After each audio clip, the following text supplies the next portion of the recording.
Assalamualaikum warahmatullahi wabarakatuh. Halo semuanya, perkenalkan kami dari kelompok 3 yang beranggotakan 4 orang. Di antaranya ada saya, Dava Farel Prabowo. Saya Dava Nur Fajri. Saya Siti Zahra Nurashifa Firdaus. Saya Ardelia Feliciana Ramadhaniar. Dan di sini kami akan mempresentasikan tentang eksistensi universitas dari zaman Golden Age hingga saat ini.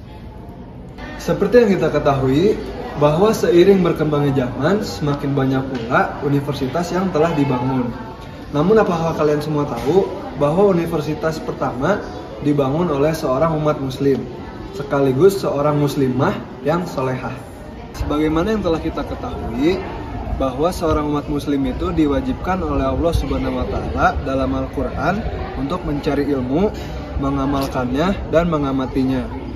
Dan dari itulah terciptalah sebuah madrasah yang kemudian membesar menjadi sebuah universitas. Kata universitas berasal dari bahasa Latin, yaitu Universitas Magistrorum et Scholarium, yang artinya komunitas guru dan akademisi. Dengan perkembangan kehidupan urban serta munculnya kelompok pekerja di abad pertengahan, arti istilah ini kemudian berkembang menjadi asosiasi siswa dan guru dengan hak legal kolektif yang biasanya dipersetujui dalam sebuah fakta yang dikeluarkan oleh pangeran atau pemimpin kota mereka. Dulunya, universitas berbentuk komplek-komplek masjid seperti Universitas Masjid Al-Azhar yang masih ada hingga saat ini. Kemudian, komplek masjid lainnya adalah Al-Qarawiyyin di Fez, Maroko. Al-Qarawiyyin dulunya adalah sebuah masjid pada tahun 859 Masehi pada masa pemerintahan inisial Raya Fatimah Al-Fihri. Seperti beberapa masjid besar, Al-Qarawiyyin berkembang menjadi pusat pengajaran agama dan diskusi politik secara bertahap meluas pendidikannya pada semua mata pelajaran, khususnya untuk tentang alam semesta, sehingga namanya dinobatkan sebagai salah satu universitas pertama dalam sejarah. Lalu, ada Universitas Masjid Abbasiyah yang terkenal dengan hubungannya antara Baghdad, Irak, Suriah, dan juga Persia. Hal yang berkembang di sini ialah kedokteran, farmakologi, teknik, dan astronomi. Di Masjid Zaituna di Tunisia ada manuskrip tentang tata bahasa, logika, dokumentasi etiket penelitian, kosmologi, aritmatika, geometri, mineral, dan pelatihan kejuruan. Jurusan kedokteran menjadi jurusan yang sangat sulit dan panjang serta melelahkan seperti halnya di universitas-universitas saat ini. Selain kedokteran, juga ada jurusan hukum yang menjalani pelatihan sarjana dan jika mereka berhasil bisa melanjutkan studi pasca sarjana yang mana bisa mencapai 20 tahun sebelum mereka memperoleh sertifikat otorisasi dan juga lisensi mereka. Sertifikat ini dikenal dengan ijazah yang berasal dari kata baccalaureus, yaitu gelar universitas terendah. Istilah ini pertama kali muncul dalam gelar universitas Paris yang didirikan pada 1231 oleh Paus Gregorius IX. Saat ini, International Baccalaureus adalah kualifikasi bagi siswa untuk mempersiapkan mereka memasuki universitas ikatan dimanapun di dunia. Beranjak ke peradaban Eropa, terdapat universitas pertama di Eropa, yakni di Salerno di Italia, yang namanya University of Bologna, yang berdiri pada akhir abad ke-19 setelah kedatangan Konstantinus, orang Afrika.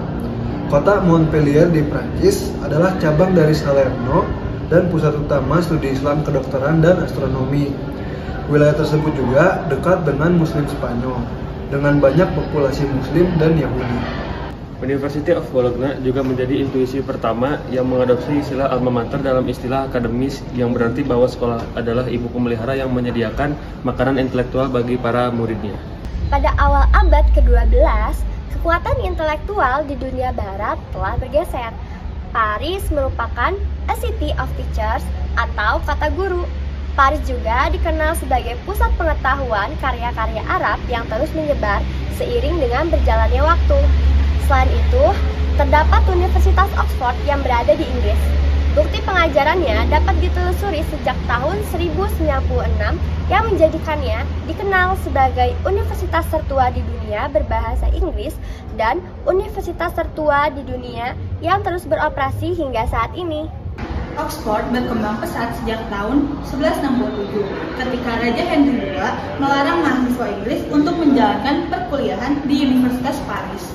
Setelah perselisihan antara mahasiswa dan penduduk kota Oxford pada tahun 1209, beberapa akademisi melarikan diri ke arah timur laut di mana mereka mendirikan University of Cambridge. Kedua universitas ini memiliki banyak kesamaan dan bersama-sama disebut sebagai Oxford. Periode pasca Golden Age hingga saat ini terdiri dari ekspansi akses, globalisasi pendidikan, perubahan dalam kurikulum, penelitian dan inovasi, tantangan keuangan, adaptasi teknologi, dan yang terakhir peran dalam masyarakat. Yang pertama, terdapat ekspansi akses. Pada abad ke-20 akhir dan awal abad ke-21, terjadi ekspansi besar-besaran dalam akses ke pendidikan tinggi. Universitas lebih banyak menerima mahasiswa dari berbagai latar belakang sosial dan ekonomi. Yang kedua, terdapat globalisasi pendidikan. Teknologi dan globalisasi telah mengubah cara universitas beroperasi. Kolaborasi lintas batas menjadi lebih umum dengan lebih banyak mahasiswa dan staf akademik yang berpartisipasi dalam program internasional. Yang ketiga, ada perubahan dalam kurikulum. Kurikulum universitas telah berevolusi untuk mencerminkan perkembangan terbaru dalam ilmu pengetahuan dan teknologi. Fokusnya mulai beralih dari pendekatan tradisional ke integrasi lintas disiplin dan aplikasi praktis.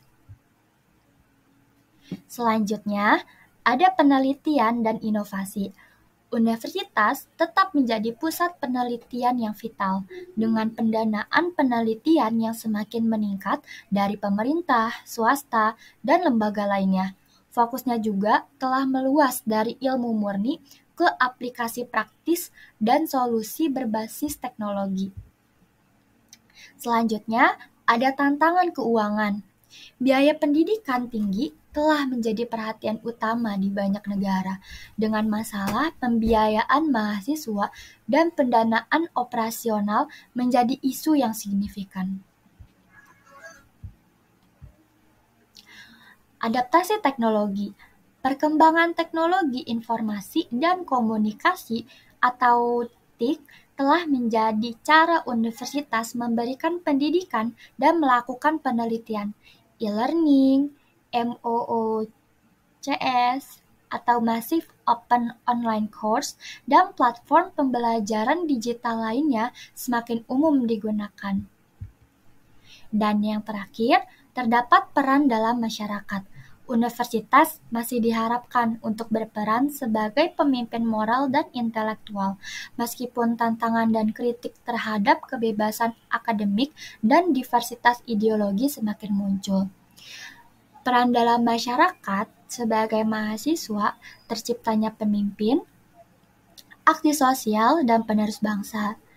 Dalam terciptanya pemimpin, mahasiswa adalah agen perubahan yang harus berdiri di barisan paling depan untuk menggerakkan perubahan ke arah yang lebih baik.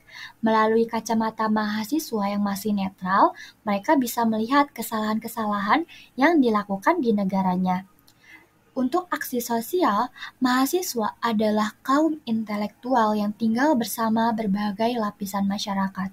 Mereka sering melakukan interaksi dengan masyarakat, sehingga para mahasiswa juga lebih memahami permasalahan yang sedang terjadi. Dan yang terakhir, mahasiswa sebagai penerus bangsa. Mahasiswa adalah penerus bangsa.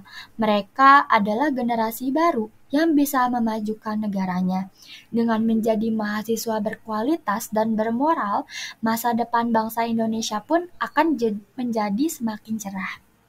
Sekian, terima kasih dari kelompok kami. Bila ada kesalahan, mohon maaf. Mudah-mudahan bisa jadi ilmu yang bagus untuk kita semua. Assalamualaikum warahmatullahi wabarakatuh.